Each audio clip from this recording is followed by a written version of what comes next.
Hello, hi, my name is Shelby. Thank you for clicking on my channel and my video.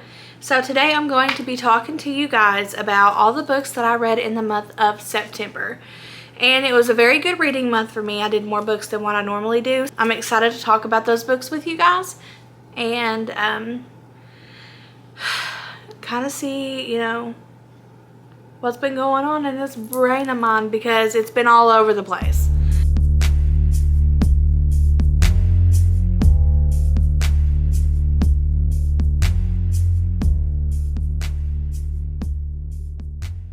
I read 12 books in the month of September. Again, that's a pretty good month for me, so I'm pretty proud of that number. I usually don't do that high of a book count, but I really got into a series this month and it kind of just took off from there. I'm going to go through and talk about these books with you guys and let you know what I rated them. I guess we'll just get right into it. Let's see. Give me just one moment. Pull up my Goodreads so I can remember what I rated stuff because I forget. Let's see. The first book I read in the month of September was God of Malice by Rena Kent. This is a very dark romance. The opening scene will have you questioning. If you just read the opening scene, you'll know whether this is your style of a book or not. Just let that be known. Be prepared. Read the trigger warnings for sure.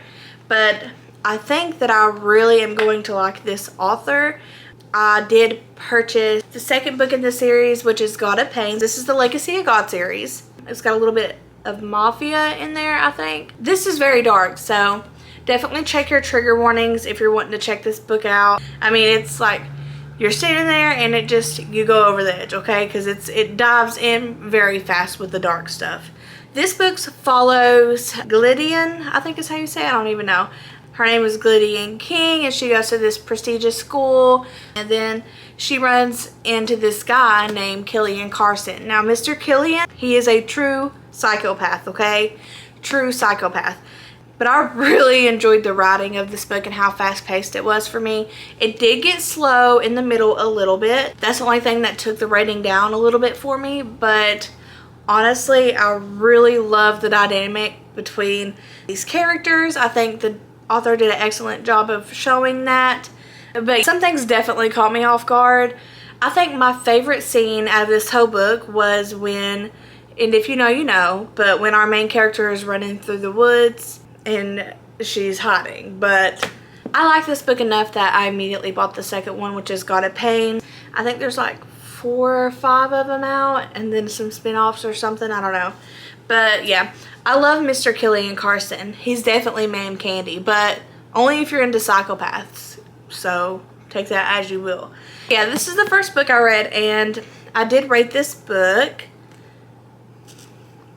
I rated this 4 stars. We were off to a good start. Again, I really enjoyed this. I'm excited to pick up more of her work. I'm going to have to make 2 piles.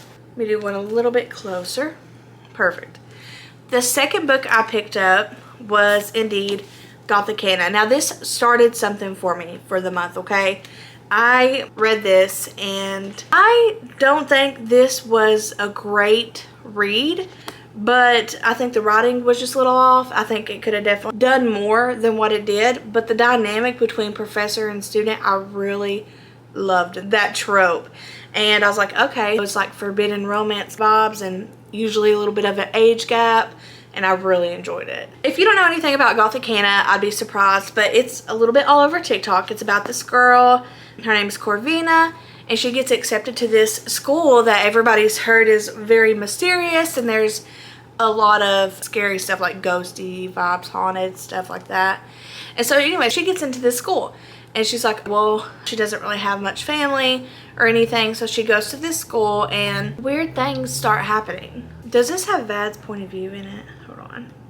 I don't remember. I feel like I read this so long ago. She gets accepted to this school and she ends up going and living on campus, and then these weird things start to happen.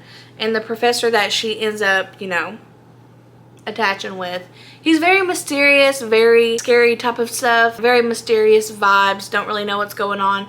One thing I will say, I don't understand the magic element. I think there was just a sprinkle of magic in this story, and I wish there would have been more. Had there been more, this would have been a lot higher of a rating for me, but a lot of stuff didn't make sense to me. But the end is very twisty. You don't really see what's coming, and then some parts you do, so it's just a little bit all over the place. But it is very good, very gothic, so I enjoyed my time. I did rate this 3 stars, and if you're into the mysterious, you might enjoy it. Pick it up. Like sugar on my tongue. This is the 3rd book I read, and this is Spark of the Everflame by Penn Cole. This has definitely got the Shadow Daddy trope. I really enjoyed this book a lot. I rated this a 4.25. Our main character's name, her name is Dim, and she's immortal and she's a healer, so, or I guess a nurse. She helps people and stuff like that, heals everybody, and there's a lot of magical elements to that as well. But her mom has disappeared, and so she takes up her mom's job, and she's working in the hospital thing. And in this kingdom, it's divided between mortals, and then you have, what are they called? The Descended. They have magical gifts and things like that. And so she ends up taking her mom's position and is determined to be the king's castle healer. She goes and she takes that spot and runs into the king's son, who is next in line to take the throne. The way that this kingdom works is whoever, when the king dies, it doesn't just go to the heir. That's not how it works in this series. It goes to whichever, I guess, I forget what it is, but the stars, whoever they think, whoever is the most powerful in that city, in the kingdom, ends up becoming the king or queen. They don't choose like they normally would, which I thought was a really cool element to this. And the way that this book ends will definitely have you wanting to pick up the next one. And I did order it, and it is on my TBR cart. I don't know when I'll get to it, but it will be soon. This also has pretty sprayed edges. Nothing crazy, but it is cute. And I really like the main character. A lot of people say that they don't, but I enjoyed her character, so that kind of shocks me. But yeah, 4.25. Shadow Daddy trope for sure. Mortal, magical people. It's a really good story. Would recommend. And then I went into The Things We Leave Unfinished by Rebecca Yarros. I did rate this a 3 stars. So this wasn't nearly as good as The Last Letter, which I rated 5 stars, and I really loved it. I still enjoyed this as well, but the whole time I was reading this, I was literally just thinking of the movie Pearl Harbor. That's what I was picturing the whole entire time. And the twist in it, I felt like I knew that was going to happen. I wasn't sure, but I don't know. It ran across my mind once while I was reading, and I was like, no, there ain't no way. There ain't no way. And then that ends up being the twist, and I was like, oh, okay. Well, the cool thing about this book is you're going between timelines. So you're talking the present day, which is Georgia and Noah. And Noah is a writer, and she has recently got divorced, and her grandma has recently passed away. Well, her grandma was a big-time author, and her mom, who she's on bad terms with, she ends up going to her grandma's house and finds a book that's left unfinished. So what ends up happening is her mom ends up calling these big publishers and we'll give you the rights to this. You got to finish the book out, you know, publish it. Obviously her mom's doing it for money. But anyways, Miss Georgia picks up on it, and she is not happy about the situation. And the guy that ends up writing the story is Noah. And like I said, he's an upcoming author. He does have some works and stuff already out there, but that's the present day storyline that you're following, and it's their love story. And I really enjoyed that part of it. But then you get these flashbacks, which is the book that they're working on, but it's also letters from, what's it called? It's a manuscript. My Darling Scarlet. And then in the older timeline, you're getting a love story between Scarlett and Jameson. And Scarlett is Georgia's grandmother. So it's part of the manuscript and stuff that they have that they're working on to finish the story. And it's really cute, very touching to your heart. And I really enjoyed those parts as well. It did feel a little bit slow for me in some areas, and that's why it's at a 3. But I still really enjoyed my time on this book. I audiobooked it, and I am definitely happy that I did because I really enjoyed the audiobook.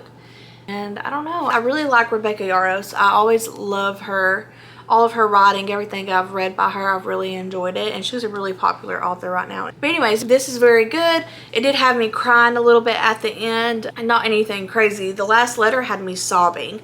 This I did shed a few tears, but it's not nearly on the spectrum as the other book. Still very good story though. I do recommend this book as well, if you just want to get in your feels a little bit.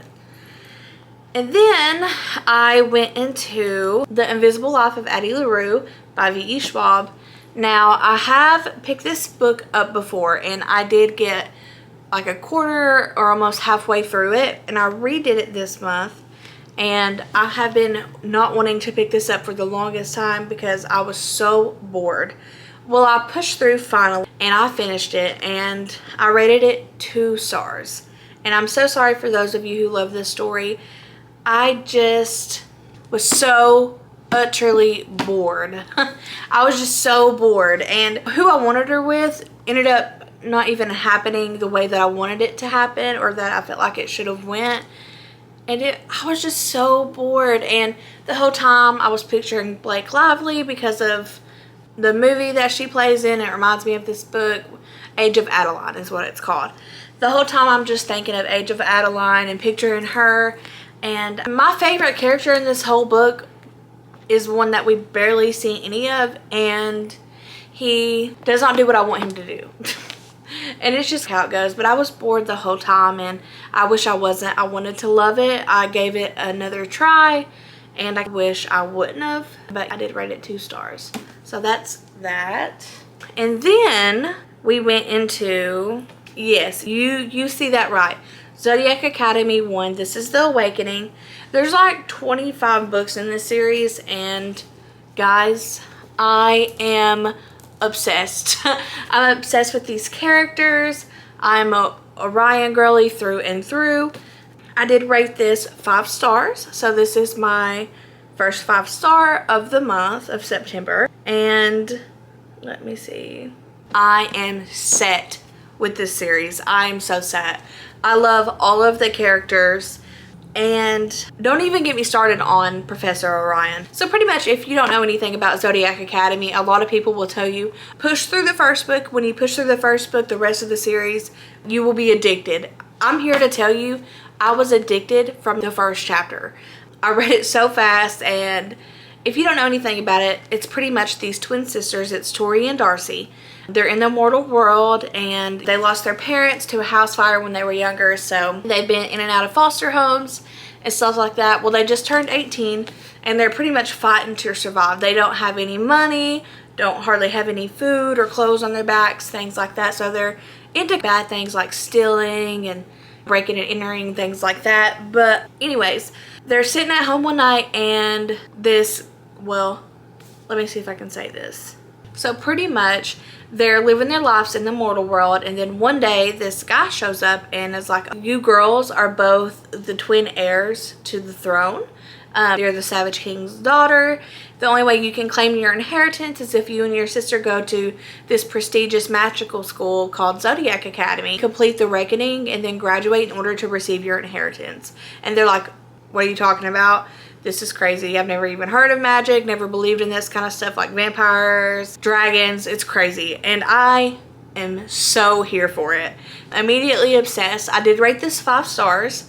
And as you'll see, this is where my mind's been the rest of the month. But before I did continue, I did switch it over, and I went to Nocticadia. And I don't know, I guess it's just like the professor-student trope has hit me hard this month, and I think it's mainly because I read Gothicana, and I was like, oh, I want that, but I want that better. And so I've been trying to find books like that, and I picked up Zodiac Academy for that reason, because I knew there was a professor in it that all the girls were raving about. And then I picked up Nocticadia because everybody always says, if you like Gothicana, you'll like Nocticadia more. And they were right. I did really like Nocticadia as well.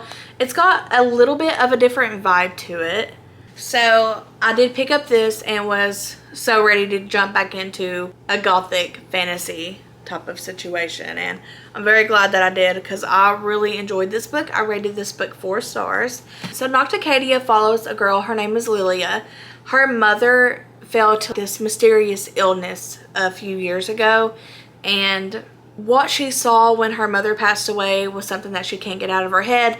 And so she's like, I'm going to find the cure, and I'm going to figure out what disease that took my mom. I'm going to figure it out. So she ends up, she's in college and she's helping raise her younger sister, and she lives with her stepdad, or I guess her ex-stepdad, and they live in a crappy apartment in a crappy part of town.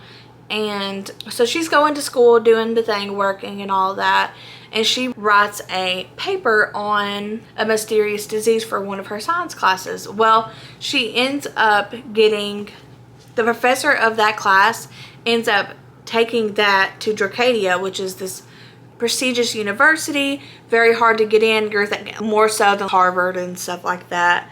And they read her paper and they're like, we want you to come to our school and help us figure out a cure for a disease and stuff like that. So she's like, well, I'm gonna go because that kind of sounds like what my mother had. And so she goes to this school and is taking all these classes and runs into what they call Dr. Death. And Dr. Death is definitely a man that we like. He's very broody and dark and all those things. The end of this, the twist in this was crazy. I did not see that coming. A lot of things actually I did not see coming, but he's very possessive over her, and we're here for it in books only. By the way, only in books do we like possessive men. But I really enjoyed this. I rated it 4 stars. It is a very chunky book, and it does get a little bit slow in the middle, but it's completely worth it. It's completely worth it. So really enjoyed this. Definitely pick it up. And Lilith and Dr. Death's chemistry, I was so here for it. It was very good.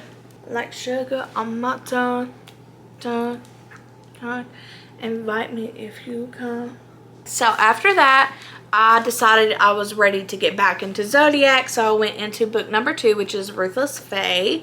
I did rate this one 5 stars as well, and the story continues, and you're still following Tori and Darcy, and you're also getting snippets of some of the other guys that are there. This series is very much a bully romance, so please understand that. It's not very cutesy or anything like that. It's hardcore bullying, so much so that you will hate a couple of the main characters. I know I did, but I also, a part of me loves them so much now. And this is book 2, so that says a lot. And this, again, I rated this 5 stars. Tori and Darcy are still continuing what they're doing, and it's hard to say anything once we start getting further into these because it's hard not to spoil anything. But so in this book, they're still fighting for their crown or their inheritance anyways, and they're still attending Zodiac Academy.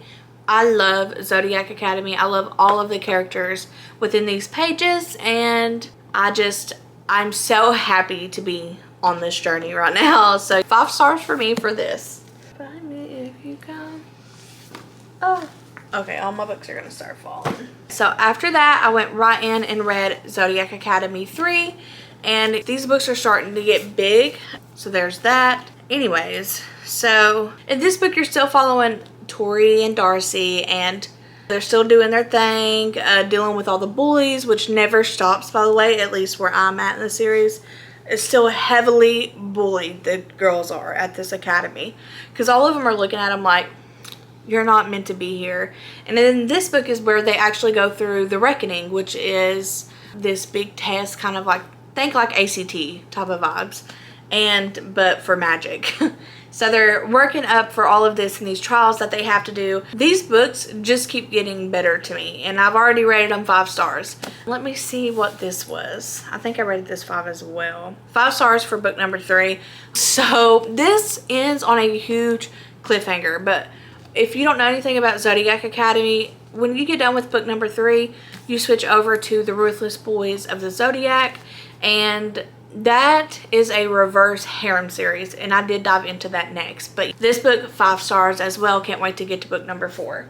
So on my Kindle, I started the Ruthless Boys of the Zodiac, and there is 5 books in that series. You have to finish those 5 books before you go back to Zodiac Academy 4, and I do not love these characters or this series nearly as much as I like Zodiac.